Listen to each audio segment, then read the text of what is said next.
ময়মনসিংহের সবচেয়ে বড় সেতুগুলোর ব্রিজগুলোর একটি হোসেনপুর ব্রিজ। যদিও হোসেনপুর অবস্থিত নয়, ময়মনসিংহের গফরগাঁও উপজেলার শেষ প্রান্ত এবং হোসেনপুরের শুরুতে এই ব্রিজটির অবস্থান। যেহেতু গফরগাঁও থেকে হোসেনপুর যাওয়ার জন্য এই ব্রিজটি মাঝখানে ব্রহ্মপুত্র নদী পার হয়ে যেতে হয়, সেই জন্য এই ব্রিজটির নাম হচ্ছে হোসেনপুর ব্রিজ এবং হোসেনপুর ব্রিজ বলতেই মানুষ ইহাকে চিনে থাকে।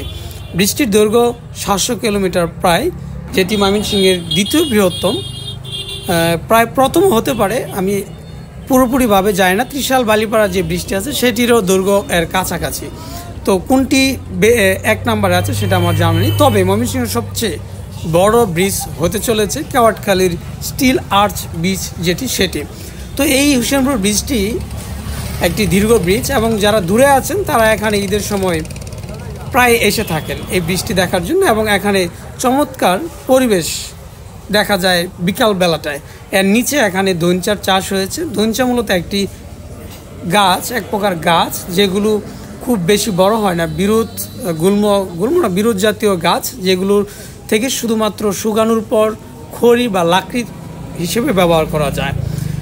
তো ব্রহ্মপুত্র নদের পাশে এই বৃষ্টির নিচে দইঞ্চা চাষ হয়েছে এবং পানিতে এখন পরিপূর্ণ। অনেক পর্যটনরা নৌকা দিয়ে ভ্রমণ করছেন এই পাশ থেকে ও পাশ, এবং দুই পাশে পানি ভরপুর। বিভিন্ন জায়গা থেকে মানুষ এখানে আসেন বিকালটা উপভোগ করতে, এবং ঈদের সময় এখানে প্রচণ্ড ভিড় থাকে।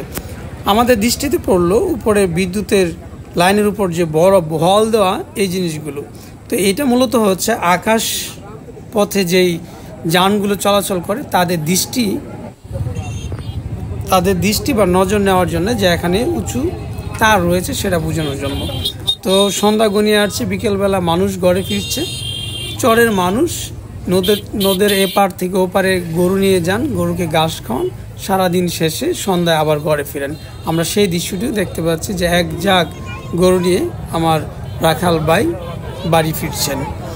তো যারা দূর দূরান্ত জায়গা থেকে আসেন কিংবা দূরে আছেন তার আগে থেকেই একটু দেখে নিতে পারেন যে হোসেনপুর ব্রিজটি আসলে কীরকম। আর নামকরণের উদ্দেশ্যটি আমি বলে নিলাম যে এই ব্রিজটি অতিক্রম করার পরেই হোসেনপুর উপজেলাটি শুরু হয়।